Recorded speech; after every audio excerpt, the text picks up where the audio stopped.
Welcome guys, gals, and non-binary pals to the introduction of our first RPG live play series, Montreal by Night. This quick introductory episode will outline the basics of playing Vampire the Masquerade, as well as some of the world lore you might be interested in. Vampire the Masquerade is a game about everything dark and political. The supernatural live just outside our senses. Whether it be in other dimensions or in your own backyard, you must always be aware of what might be hiding in the dead of night. Vampire the Masquerade focuses on the vampire community, but that may not be the only creatures you encounter. Werewolves, known as Garou, and Fae love to make themselves known across the world, and don't even get started about the ghosts. To play Vampire the Masquerade, you will need D10s. You can play the game with only one, but it's very handy to have anywhere between 6 and 15 dice. These dice will make up your dice pool. Depending on the check your Storyteller, or GM, asks you to make, you will roll a number of d10s equal to the attribute and skill that you've been asked to roll for. A 1 through 5 is a failure, a 6 through 9 is a success, and a 10 is a crit, counting as 2 successes. Your attributes and skills are chosen by you at the beginning of the game. You gain additional skills from your predator type, which is how you consume blood. Every vampire has powers in one way or another. Your vampiric powers are determined by your vampire clan. Usually, the person who turned you, or embraced you, will determine your clan, but in rare cases you might find yourself outside of the mold. For the purposes of this podcast, I will be only going over the major clans that have influenced Montreal's history. Before the Quiet Revolution, the Sombra Clan controlled Montreal. The Sombra Clan hides inside major religions, especially Christianity, to evade capture and exert control over mortals. This clan has been known to be extremely social Darwinist in their embraces.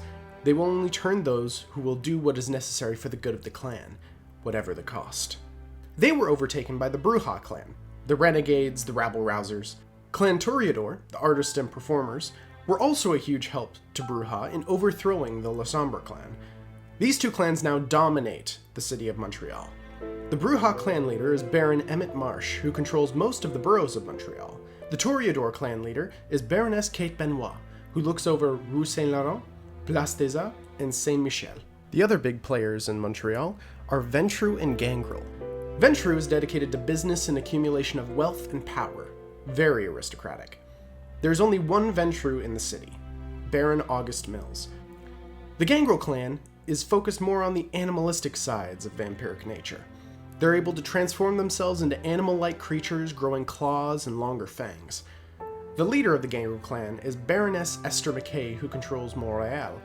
But to say Esther is a baron is a bit strong, more of a political move on the part of the other clans. The last of the major clans in the city include the Nosferatu, the Ministry, the Banu Hakim, and the Hekata. The Nosferatu are the hideous information gatherers, operating out of the city's metro system. Their clan leader is Ambrosia, a woman of great secrecy. The Ministry is a religious order that believe that they are the descendants of the Egyptian god Set. Once known as a clan of brutality, this clan has devoted their lives to developing understanding across various religions all around the world. Their clan leader is Amun el-Kamil, a professor in religious studies. The Banu Hakim were once vampire assassins and diablerists, a vampire's boogeyman. Nowadays, the Banu Hakim are lore seekers, looking to protect ancient studies and tomes. Their clan leader is Keeper Nayla, who operates in the Den of Histories, the largest hidden library in all of Montreal. Last, but certainly not least, the Hekata clan are known as the Necromancers, able to commune with the dead. The only member of this clan in the city is Henrietta Mercer. Anyone who lingers outside of these clans are known as the Lost Chilled. The Lost Chilled are taken into the community, looked after by the Guardian. The current Guardian is Talisen, one of our dear players. Some notable members of the Lost Chilled include Ryan Dubois, a Malkavian neonate from eastern Canada. Ryan was turned in Toronto but arrived in Montreal after some time. One last notable member of the vampire community is Tyler Sawatis, a student at McGill University. Tyler was initially taken in as a lost child, but it was revealed that he was embraced by Emmett Marsh, without the consultation of his fellow barons. Montreal is an anarch state. The anarchs believe in developing harmony with mortals without letting politics get in the way of freedom.